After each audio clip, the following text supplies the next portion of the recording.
Let's talk about forgiveness. I actually have an elephant on my shirt today to remind me, and an elephant in my hand to remind me that forgiveness, they say an elephant never forgets, right? So forgiveness is it's one of my favorite topics because it took me so long to learn and figure this out. Forgiveness, went to decades of church services, right? Mass, read lots of books and had lots of lessons on the power of forgiveness and the importance of forgiveness. Yet I was living like an elephant, meaning I would never forget. Now, here's the thing. Forgiveness and forgetting are not mutually exclusive.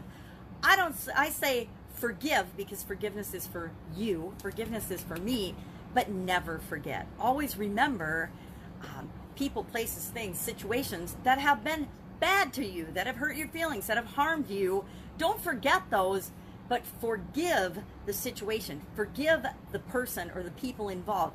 Forgive. The number one person you need to forgive is yourself. Forgive yourself for being in that situation. One of the biggest challenges I had with my divorce personally was not forgiving my husband for being a schmuck, because he was a schmuck in a lot of ways to me, but was forgiving myself for falling in love and staying with and putting up with all of the nonsense throughout the years that I put up with it.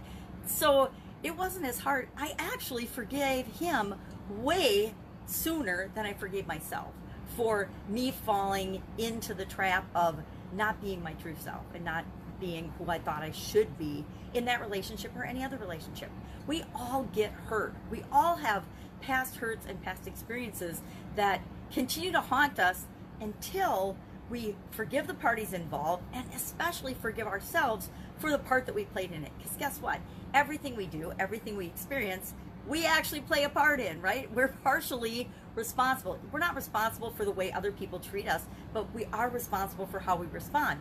I was responsible for continuing to stay in a relationship that was really, really bad for me. I was responsible for picking business partners that were horrible.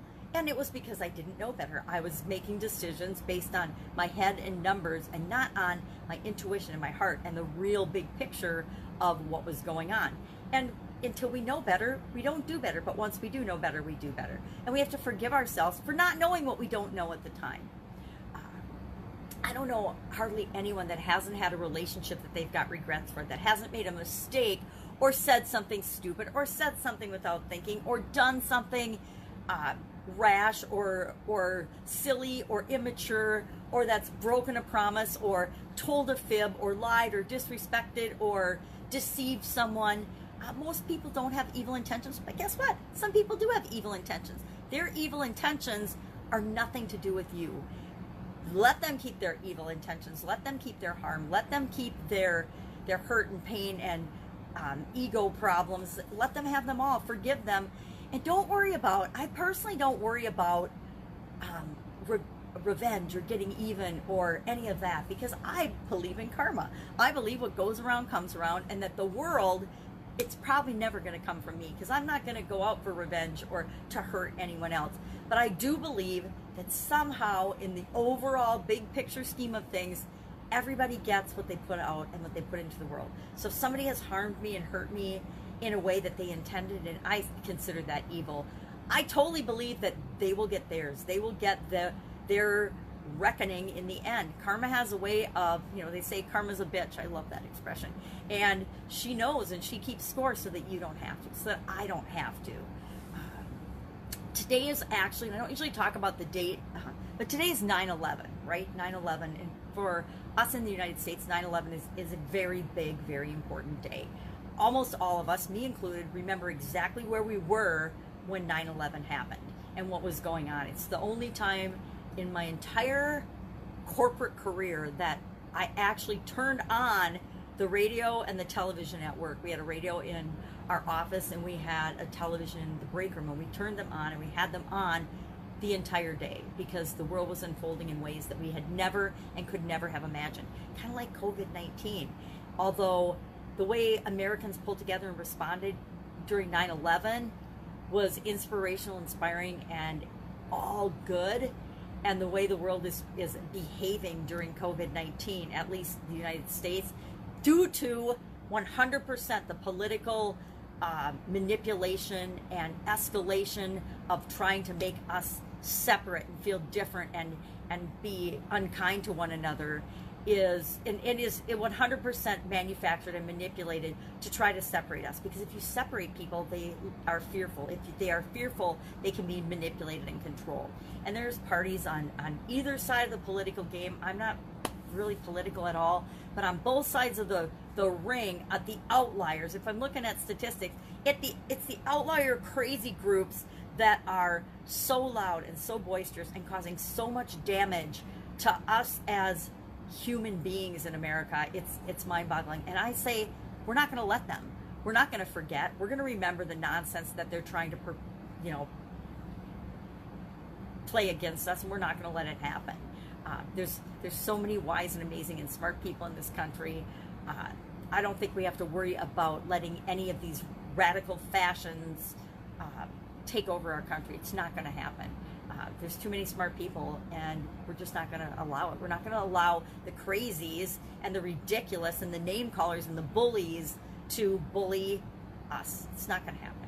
Anyway, forgiveness. I forgive them for being greedy, egotistical maniacs, and I believe that they will get theirs, and they will reap the rewards of the destruction and the harm that they are causing the rest of the people. And the name calling and everything and the bullying, it will end. It will absolutely positively end. And we will forgive them for their ignorance, and we will not forget. We will not forget the people that have been rioting and destroying and burning our cities. We will not forget the politicians who are not supporting, not doing their jobs, not taking care of their oaths of office, and doing what's right for the people, are just doing what's right for themselves. That is coming into light, and we're all going to see it, and we're not going to support those people anymore. We're not going to support the radical fashions that think that they know better for us than we know for ourselves, because nobody knows better for you than you. No politician, no guru, nobody outside of you knows what's right for you better than you do. So today our setup for success lesson is forgiveness. Forgive anyone and anything, including yourself, that has ever hurt your feelings, harmed you, done something wrong to you, knowing that forgiveness is the gift you give yourself.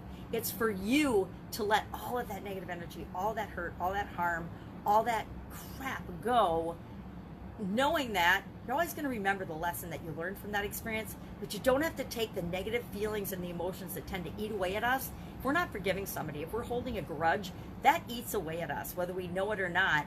It eats away at us emotionally, it eats away at us physically, it eats away at us mentally, and it takes up energy that we can be using to make our life better, to make and create the life that we want. So forgiveness is for you. Accept that gift. Forgive yourself today, even if you don't forgive anyone else, and then just work up to practicing to forgive other people. And again, I say forgiving does not equal forgetting. I'm an elephant.